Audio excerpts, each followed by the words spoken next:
খোঁজ খবর রাখতেছে।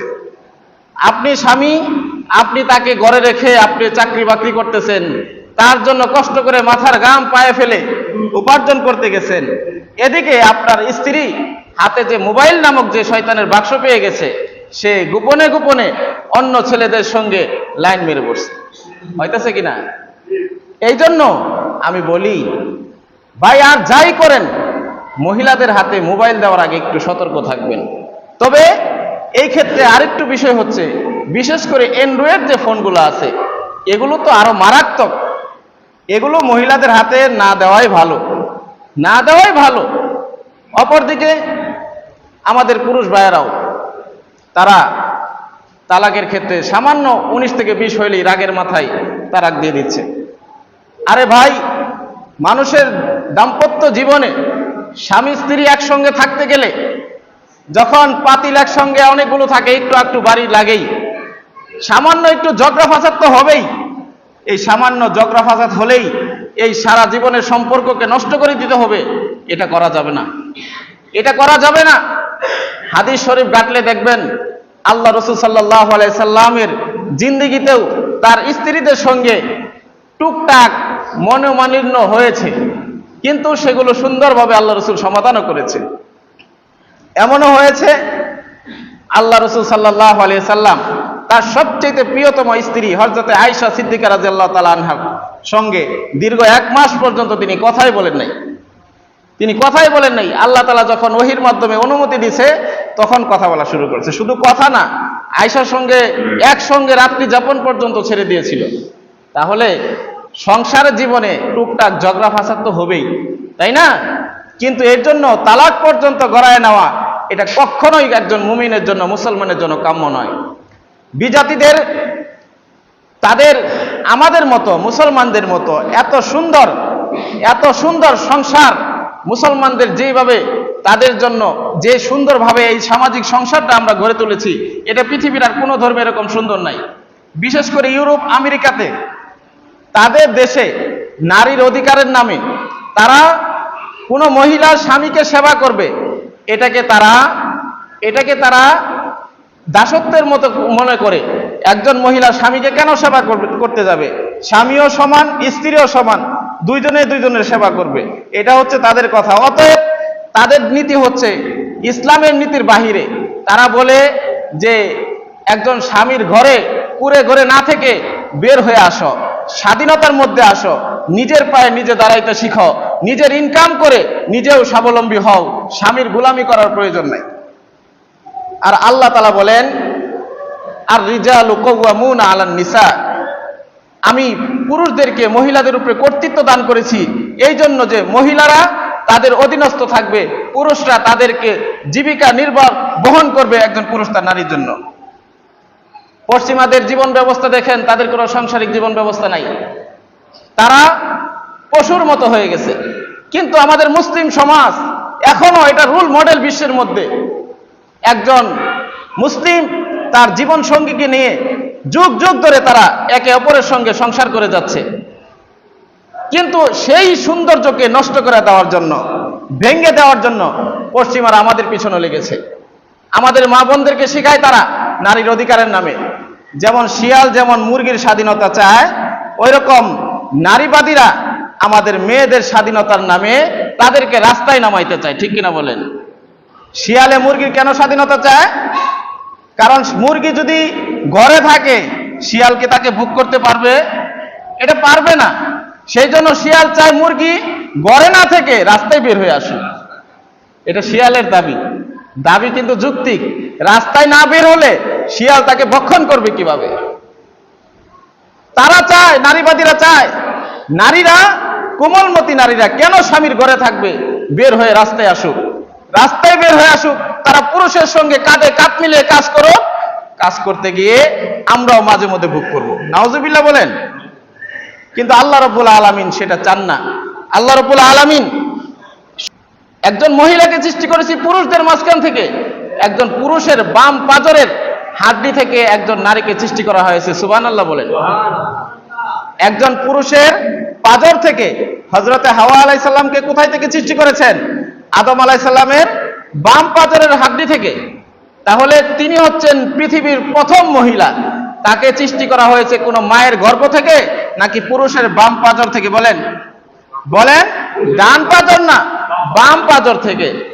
আল্লাহ রাসূল সাল্লাল্লাহু আলাইহি সাল্লাম সুন্দর একটা চমৎকার একটা কথা বলেছেন, শুনো ও নারীরা, শুনো ও পুরুষরা, শুনো, তোমাদের ঘরে যাদের নারী আছে তোমরা মনে রাখো, তোমাদের ঘরের নারীকে কিন্তু সৃষ্টি করা হয়েছে তোমার বাবার মানে আদম আলাইহিস সালামের বাম পাঁজরের বাঁকা হাড্ডি দ্বারা। পাঁজরের হাড্ডি কি সোজা থাকে না বাঁকা থাকে? অতএব সাবধান, তাদেরকে তোমরা সোজা করতে যাও না। বাঁকা তারা একটু বাঁকাই থাকবে। তাদেরকে যদি ডানে যাইতে কও তারা একটু বামে যাবে, বামে যাইতে করলে একটু ডানে যাবে। এটাই তাদের সৌন্দর্য, এটাই তাদের সৌন্দর্য। তারা একটু প্রত্যেকটা কাজের মধ্যে একটু তেরামি করবে, এটাই তাদের সৌন্দর্য। তাদেরকে সোজা করতে যায় না, সোজা করতে গেলে ভেঙে যাবে। আর আবার তাদেরকে বাঁকাই ছেড়ে দিও না, বাঁকা ছেড়ে দিলে বাঁকা আরো দিন দিন বক্রতা আরো বাড়তে থাকবে। তাহলে করবা কি? তাহলে করবা কি? উত্তম উত্তম তাকে নসিহা করো, তাকে সুন্দর সুন্দর কথা বলো, তাকে পামপট্টি দাও। যখন রান্না করবে বলবেন যে মাশাআল্লাহ তোমার রান্নাটা অনেক সুন্দর হয়েছে, দেখবেন তারপরের দিন আপনার জন্য আরো সুন্দর করে রান্না করার চেষ্টা করবে। ঠিক কিনা বলেন? একটা ঘটনা মনে পড়ে গেল। এই আমার কথা বুঝতেছেন আপনারা? বুঝতেছেন? স্ত্রীদের খাবারের কখনো প্রশংসা করছেন আপনারা? নাকি সারা জীবন খাবারকে খালি খালি ঢেল মারে খালি ফালাইছেন যে কি রান্না করছো, এটা কি খাওয়া যায়, এটা কোনো মানুষে খায় নাকি? নাকি কখনো প্রশংসা করে দেখেছেন? যদি কখনো, কারণ কখনো কোনো স্ত্রী সে চায় না আমার রান্না খারাপ হোক, কোনো মহিলা চায় এটা? হয়তো বা আপনার জন্য সারা জীবন সে রান্না করে খাওয়াইতেছে, কোনো না কোনো দিন একটু 19-20 হতেই পারে, কিন্তু তার মানে আপনি তাকে গালিগালাজ করবেন, প্লেট ছুঁড়ে মারবেন, এটা না করে তাকে যদি একটু প্রশংসা করে দিতেন, দেখতেন সে খুশি হয়ে আরো বেশি আপনার জন্য অনুগত হয়ে যেত। ঠিক কিনা বলেন? একটা ঘটনা মনে পড়ে গেল। এরকম এক বয়ানের পরে, জুমার দিন মসজিদে আসছে এক ভাই, বয়ানের পরে হুজুর বয়ান দিছে আল্লাহ রাসূল সাল্লাল্লাহু আলাইহি সাল্লাম কোনো খাবারের ভুল ধরতে নিষেধ করেছেন, স্ত্রীদের খাবারের ভুল ধরা যাবে না। এই বয়ানের পরে মাশাআল্লাহ ভাইটা তো অনেক হেদায়েত হয়ে গেছে, সে বাড়িতে গিয়ে নিয়ত করছে আমি আর আমার স্ত্রীর খাবারের ভুল ধরবো না। তো যাই হোক, স্ত্রীকে বলছে ওগো স্ত্রী খাবারের ব্যবস্থা করো। খাবার তো নিয়ে আসছে মাশাআল্লাহ। সেই দিন খাবার খায় বলতেছে মাশাআল্লাহ খাবার তো অনেক সুন্দর হয়েছে, অনেক সুস্বাদু হয়েছে, আজকে এত সুন্দর করে তুমি পাকাইছো, মাশাআল্লাহ তোমার হাতের খাবার কি অনেক মজা পাইলাম। তখন বলতেছে তাহলে আরেকটু থাকলে নিয়ে আসো। যখন এই কথা বলছে, স্ত্রী মনে মনে কয় সারা জীবন আমি রান্না করে খাওয়াই, আমার রান্না নিয়ে সমালোচনা করেন, আজকের পাশের বাড়ির ভাবির তরকারি এনে দিছি, আজকে এখন মাশাআল্লাহ বাকি তরকারি এনে তার মাথায় ঢেলে দিছে। যখন মাথায় ঢেলে দিছে, সে মনে মনে কয় হুজুর কি মাইর দেই না আমার খাওয়াইলেন। এটা কি বলেন তো হুজুরের দোষ? এটা কি হুজুরের দোষ নাকি আপনার বুঝার দোষ? যাই হোক, ওই রকম কেউ করেন না। আল্লাহ রাব্বুল আলামিন আমাদেরকে বুঝবার তৌফিক দান করে, সকল বলে আমিন। যাই হোক, স্ত্রীদের প্রশংসা করতে হবে, তাদের জন্য সুন্দর সুন্দর কথা বলে তাদেরকে সোজা রাখতে হবে, না হয়তো তারা বক্রতায় থেকে যাবে, দিন দিন বক্রতায় থেকে যাবে।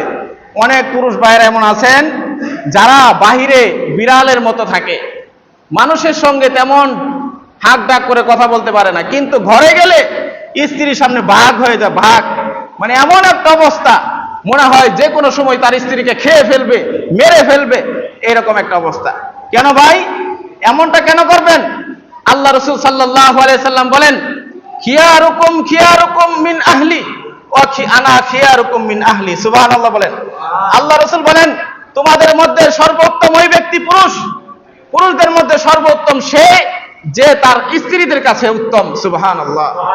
আল্লাহ নবী নিজে বলেন আমি আমার স্ত্রীদের কাছে আমি নিজে উত্তম, স্ত্রীরা সবাই আমাকে উত্তম বলে।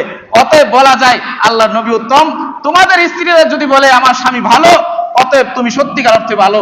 তুমি যদি দুনিয়ার মানুষের কাছে, সারা দুনিয়ার মানুষের কাছে ভালো হয়ে থাকতে পারো, কিন্তু স্ত্রী যদি বলে যে না আমার স্বামী আসলে সুবিধাজনক না, তাহলে তোমাকে নিয়ে সন্দেহ আছে, সন্দেহ আছে। কারণ স্ত্রীর সামনে ভালো থাকা এত সহজ কথা নয়, স্ত্রীর সামনে ভালো থাকা এত মুখের কথা নয়। বাহিরের জগতে ভালো থাকা সহজ, কিন্তু স্ত্রীর কাছে ভালো থাকা বড় কঠিন।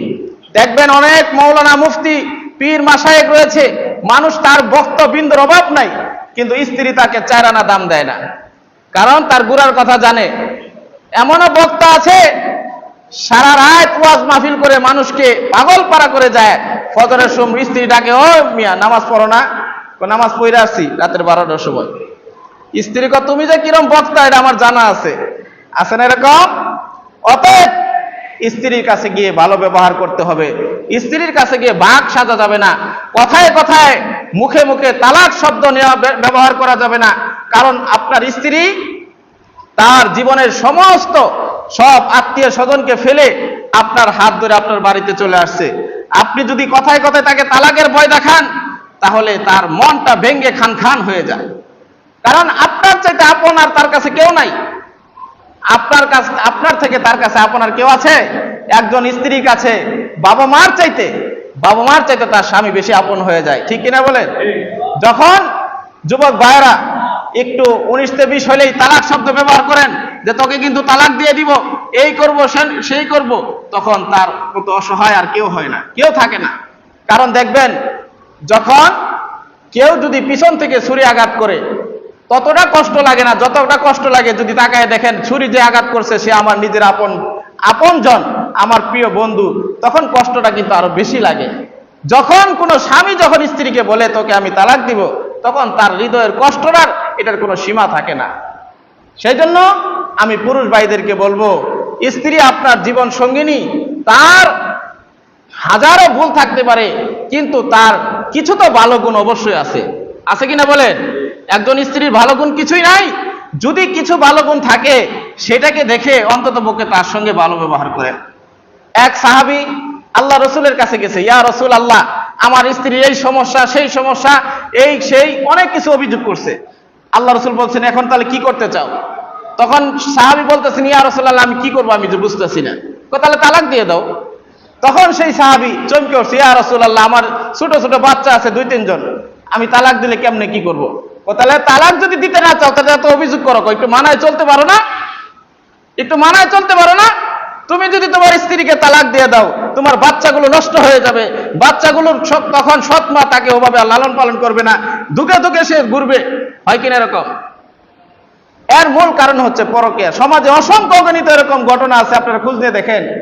কোনো দোষ নাই, মহিলার কোনো অপরাধ নাই, শুধুমাত্র সামান্য অজুহাতে একজন মহিলাকে তালাক দিয়ে দিছে, তাই না? আচ্ছা ভাই, এই বয়ান যে করতেছে আপনারা কি রাগ করতেছেন, কষ্ট পাইতেছে? এখন আমি ভয় লাগে কোন বয়ান করব, আবার কোন বয়ানের জন্য আপনারা কষ্ট পান। এইগুলো কথা না বললে আপনারা বলবো কি তাহলে? হ্যাঁ, এই সূরা কোরআনের মধ্যে একটা সূরাই আছে, সূরাতুত তালাক, আছে না? কোরআনের মধ্যে নামাজের কথা এত বিস্তারিত নাই যতটা তালাকের কথা বিস্তারিত আছে। কেন? কারণ মুসলমানদের সবচেয়ে মূল শক্তি হচ্ছে সাংসারিক বন্ধন, এটা যেন কোনোভাবেই যেন নষ্ট না হয়। ও আমার মা বোনেরা, আমি আপনাদেরকে বলি, একটু মনে রাখবেন, যারা এই মেয়েদের যারা মায়েরা আছেন, এই মেয়েদের মায়েরাও অনেক সময় মেয়েদের জীবন নষ্ট করে দেয়। একটু স্বামীর বাড়িতে একটু 19-20 হলেই ফোন দিয়ে বলে দে, তুই আইসা পর, তুই চলে আয়, তোর ওই বাড়ি সংসার করতে হবে না। একটা কথা আছে, প্রবাদ বাক্য আছে, ছেলের মায়ে অশান্তি সৃষ্টি করে সংসারে, আর মেয়ের মায়ে সংসার ভেঙে দেয়, ঠিক কিনা বলেন? ছেলের মা অশান্তি সৃষ্টি করবে, শাশুড়ি তার পুত্রবধূর সঙ্গে অনেক ঝগড়া ফাসাদ হবে, কিন্তু কখনো পুত্রবধূকে তালাক দিতে বলে না। কিন্তু মেয়ের মা 19-20 হলেই ফোন দিয়ে বলে দে, চলে আয়। এরকম হয় কি না? আপনারা কি খেয়াল করেছেন কখনো? ছেলের মায়ে অশান্তি করে। আমি বোনদেরকে বলবো, আপনারা কষ্ট নিয়েন না, কারণ আপনার শাশুড়ি সারা জীবন থাকবে না, একদিন মারা যাবে, আপনি এই ঘরের একদিন শাশুড়ি হবেন, ঠিক কিনা বলেন? অতএব আপনার এই জগতে ক্ষণিকের যদি অশান্তিও হয়, একটু সবর করেন। এই সবরের কারণে আল্লাহ রাব্বুল আলামিন, আল্লাহ তাআলার ঘোষণা, যারা সবরকারীদের জন্য আল্লাহ তাআলা জান্নাত রেখে দিয়েছে। সম্মানিত মা বোনেরা, যারা শাশুড়িরা রয়েছেন তাদেরকে বলবো, আপনারা যখন নিজেদের পুত্রবধূর সঙ্গে যখন ব্যবহার করেন, আচার ব্যবহার করেন, একটু মনে রাখবেন আপনারা এক সময় এই বাড়ির বধূ ছিলেন। অতএব একজন মহিলা হয়ে আরেকজন বধূকে কিভাবে তার সঙ্গে আচার ব্যবহার করতে হয়, এটা আপনার আরেকটু জানার দরকার। কারণ সে সব কিছু ফেলে আপনার বাড়িতে চলে আসছে, সে আপনার ছেলের বউ, আপনার ঘরের সে কর্মচারী হয়ে গেছে, যা বলতেছেন তাই করতেছে, তারপরেও কেন এত খুঁচানো লাগে? খুঁচানোর দরকার আছে? যতটুকু করতেছে এই কাজটুকু যদি অন্য কোনো কাজের মেয়ে দিয়ে করানো হইতো, কত টাকা বেতন দিতে হইতো? এমনি করতো না, বেতন দিতে লাগতো। অথচ একজন বাবার রাজকন্যাকে তাকে সাজিয়ে গুজিয়ে সারা জীবনের জন্য আপনার বাড়িতে পাঠাই দিল, এমনকি তার জন্য যা থাকার দরকার, তার ব্যবহারের জন্য যা দরকার, আপনাদের জামালপুরের নিয়ম হচ্ছে সবই দিয়ে দিল, একটা পিঁড়ি পর্যন্ত দিয়ে দিল। আবার যদি কিছু জিনিস না দেয়, এটা নিয়ে আবার সমালোচনাও করেন, সবই দিল, তারপরেও আপনাদের মন ভরে না কেন? আপনার ছেলেকে কি বিবাহ করার দরকার ছিল না? প্রয়োজন কি নাই? নাকি সারা জীবন আপনার ছেলেকে বিবাহ ছাড়া রাখতেন? বিবাহ যেহেতু করাইছেন, ছেলের সংসারে আগুন জ্বলায়েন না, একটু সবরকারী হন। আপনার পুত্রবধূ যদি দাজ্জালও যদি হয়ে থাকে, আপনি সবরকারী হন, এই সবরের বিনিময়ে আল্লাহ তাআলা আপনাকে জান্নাত দান করবেন, ঠিক কিনা বলেন? আর মেয়ের মাদেরকে বলবো, মেয়েদেরকে উস্কাই দিবেন না, মেয়েদেরকে উস্কানো দিবেন না, কখনো এই কথা বলবেন না চলে আয়। এরকম অসংখ্য রিপোর্ট দেখা যায়, মেয়েদের দ্বারাই বর্তমানে 100% তালাকের মধ্যে 80% তালাক হয় মেয়েদের কারণে। আর মেয়েদের তালাকগুলো হচ্ছে তার মায়েদের উস্কানির কারণে। আবার দেখা যায় 100-র মধ্যে 80% ছেলেরাই দ্বিতীয় বিবাহ করে ফেলে খুব দ্রুত সময়ের মধ্যেই, কিন্তু মেয়েদের সহজে আর বিবাহ হয় না, ঠিক কিনা বলেন? এই তালাক দেওয়ার পরে ওই মেয়ের কি সহজে কেউ বিবাহ দিতে পারে? হয় বিবাহ, পরিশেষে এই নিজের বাপের বাড়িতে তার জন্য একটা অশান্তির দাবানল শুরু হয়ে যায়। তখন সে নিজে চিন্তা করে, এর চাইতে তো আমার স্বামীর বাড়ি ভালো ছিল। কি কয়, কথা কি ঠিক আছে কিনা? এমন হয় কিনা? এমন অনেক চিন্তা করে, অনেক পরে আবার কি করে, যোগাযোগ রক্ষা করার চেষ্টা করে, দেখা যায় ওই ছেলে আরেকজনকে বিবাহ করে খুব সুন্দর সংসার করতেছে। তাহলে ধরা খাইলো কিনা? এরকম অসংখ্য অগণিত মা বোনেরা রয়েছে যারা কিনা রাগবশত তালাক নিয়ে এসে এখন গার্মেন্টস করে খাইতেছে। এখন কোন অফিসের হয়তো পিয়ন আগে স্বামীর সেবা করত, এটা তার জন্য ভালো লাগে নাই, এখন গিয়ে তাদের বসের সেবা করে সামান্য কিছু অর্থের জন্য গিয়ে গার্মেন্টসে করতেছে। গার্মেন্টসে তার জীবন, এই যে একটা অনিশ্চয়তার মধ্যে জীবন, হয়তো আজকে তার শরীরে শক্তি আছে, সে গার্মেন্টস করে খাচ্ছে, তার জীবনের শেষ মুহূর্তে গিয়ে সে কি করে খাবে? তার কিভাবে কি সংসার চালাবে? এটা তার জন্য একটা অনিশ্চয়তার জীবন কিনা বলেন? সেই জন্য বলি, একটা সংসার সহজে ভেঙে দিয়েন না। একটা সংসার গড়া সহজ নয়, গড়া কঠিন, কিন্তু ভেঙে দেওয়া সহজ। সম্মানিত মা বোনেরা এবং আমার সামনে ভাইয়েরা, এই তালাক নামক এই অভিশাপ থেকে নিজেদেরকে বাঁচাইতে হবে। আল্লাহ রাব্বুল আলামিন এই তালাককে সরাসরি হারাম করেন নাই, কিন্তু এটাকে নিকৃষ্টতম হালাল ঘোষণা করেছেন। যত কাজ আছে, যত হালাল কাজ আছে, এর মধ্যে সবচেয়ে নিকৃষ্টতম হালাল কাজ হচ্ছে তালাক দেওয়া। বলেন কি বললাম? সবচেয়ে নিকৃষ্টতম কাজ কি? তালাক দেওয়া। আল্লাহ রাসূল সাল্লাল্লাহু আলাইহি সাল্লাম বলেন, আবগাযুল হালালি ইলাল্লাহি তালাক। আল্লাহ তাআলার কাছে সবচেয়ে নিকৃষ্টতম হালাল কাজ হচ্ছে তালাক দেওয়া। এই জন্য ভাই, যদি দেখতেছেন না কোনোভাবেই সম্ভব না, আল্লাহ তাআলা কোরআনে কারিমে সুন্দরভাবে বলেন, আল্লাহ তাআলা কোরআনে কারিমে বলেন, আর রিজালু কাওয়ামুনা আলান নিসা। ও আমার নবী, শুনে রাখো, আমি পুরুষদেরকে মহিলাদের উপরে প্রাধান্য দান করেছি। কেন প্রাধান্য করেছি? বিমা ফাদ্দালাল্লাহু বা'দুহুম আলা বা'দ। তারা একজনের শরীরের শক্তি আরেকজনের চাইতে বেশি। আর রিজালু কাওয়ামুনা আলান নিসা, পুরুষের শরীরে শক্তি মহিলার চাইতে বেশি। এজন্য আমি একজনকে আরেকজনের উপর কি করেছি? প্রাধান্য দিয়েছি। কিন্তু বিভিন্ন সময় ব্যানারে দেখি ছেলে মেয়ে সমান। আল্লাহ তাআলা বলেন ছেলে মেয়ে সমান নয়, ছেলে হচ্ছে প্রাধান্য, মেয়ে তার অনুগামী। এটা আল্লাহর কথা। আর আমাদের নারীবাদীদের কথা, পশ্চিমাদের কথা, ছেলে মেয়ে সমান। কোনটা বিশ্বাস করবেন? আল্লাহর কথা নাকি কোরআনের কথা? আল্লাহর কথা নাকি বস্তুবাদীদের কথা? ছেলে মেয়ে কখনো সমান হতে পারে না। কারণ তাদের শরীরের গঠনাকৃতির দিক থেকেও, শক্তির দিক থেকে, সব দিক থেকেই মেয়েরা হচ্ছে দুর্বল, ছেলেরা হচ্ছে শক্তিশালী, ঠিক কিনা বলেন? আপনি যেই কাজ পারবেন ওটা কি মেয়েরা পারবে?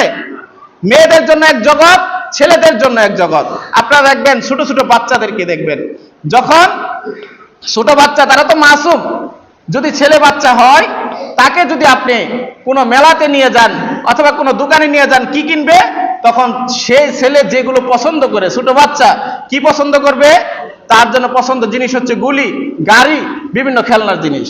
আর একজন মেয়েকে যদি এগুলো কিনে দিতে চান, সে নিবে না। তার চাওয়া কি? ছোট বাচ্চা কিন্তু তার চাওয়া হচ্ছে ঠুলি, পাতিল, তারপরে বিভিন্ন চামিচ, তারপরে হচ্ছে পুতুল, এগুলো হচ্ছে মেয়ের খেলনার জিনিস। আচ্ছা বলেন তো দেখি, এই ছোট বাচ্চাদেরকে এই শিক্ষাটা কে দিল? বলেন। একটা ছোট বাচ্চা সে পুতুল পাইলে খুশি হয়, সে পাতিল পাইলে খুশি হয়, এই শিক্ষাটা কে দিয়েছে বলেন?